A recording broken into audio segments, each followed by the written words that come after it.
caado dhaqameed ay ka qayb galeen shacabka ku dhaqan degmada Xamarweyne ee gobolka Banaadir kaasi oo lagu weyneeyay hidde iyo dhaqan u gaar ah qoomiyadaha beelaha Banaadiriga oo soo qabanqaabiyay maamulka degmada Xamarweyne ayaa lagu qabtay magaalada Muqdisho isu soo baxan oo sanad walba xilliga sanadka dabshidka marka la gaaro ay isugu soo baxaan beelaha Banaadiriga ayaa waxa ka soo qayb galay mas'uuliyiin ka socotay maamulka gobolka Banaadir maamulka degmada Xamarweyne oday dhaqameedyada beelaha Banaadiriga boqolaal dadweyne ah oo goobta ku soo bandhigayay ciyaaraha hidaha iyo dhaqanka u gaarka ah beelaha Banaadiriga iyo dadweyne kale aad u fara badan qaar ka mid ah odayaasha dhaqanka beelaha Banaadiriga ayaa ka hadlay muhiimadda uu leeyahay ciyaarahan dabshidka oo sanad walba lagu qabto qaybo ka mid ah gobolada Soomaaliya iyo xilliyada ay soo bilowdeen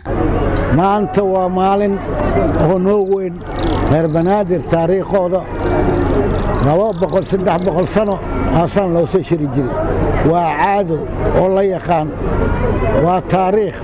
oo lama ilooban waay oo la arko Soomaali waxay qabaan sano inay shiraan inay daceystaan inay wax la arka qabtaan anagu hadda Banaadirnahay waa daceysanay sanadkan sanadkiisa Ilaahay waxaan ka baryaynaa inaas cimri dheer iyo caafimaad iyo cibaado Ilaahay nagu gaarsiiyo insha Allah Ilaahay waxaan ka baryaynaa reer Banaadir qalbigooda inuu Ilaahay isugu soo duubo Ilaahay waxaan ka baryaynaa wixii xumaan nagu dhaxwado inaas Ilaahay naga qabto dad dhaqan iyo caado lehanahay dad ahlu diinaanahay dad waxaan nahay oo dhaqankooda aan waligooda ka tagin Ilaahay idinkiisa insha Allah waxaan rajeynaa ilmahan mustaqbalkooda inaan dhisno kuwiina badal Ilaahay inuu Ilaahay ka dhigo gudoomiyaha degmada Xamarweyne ee gobolka Banaadir Umar Shariif Maya Jeeg oo ka hadlay goobta ayaa tilmaamay in shirkan uu qayb weyn ka qaadanayo isdhaxgalka bulshada wuxuuna u soo jeediyay bulshada beelaha Banaadiriga inay ka qayb qaataan nabadda iyo horumarka dalkooda hooyo waxay dareemaysaa nabadgelyada inay ka mid tahay iyo isdhaxgalka bulshada beelaha Banaadiriga waa dad u hoggaansan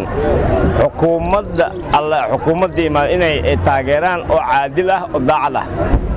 waxaan ugu baaqayaa dhammaan mar kastaba shir kasta aan imaado ugu baaqaa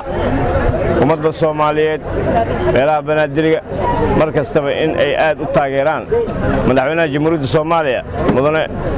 Maxamed Cabdullaahi Farmaajo oo ah nin honest ah daacad ah mar kastana waa dhaha waan lii doonaa Ilaahay yiraahdo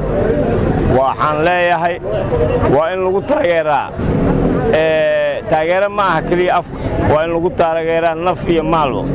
sida xukuumaddaas loo dardargelin lahaa Muuse Cismaan Abtow telefishinka qaranka Soomaaliyeed Muqdisho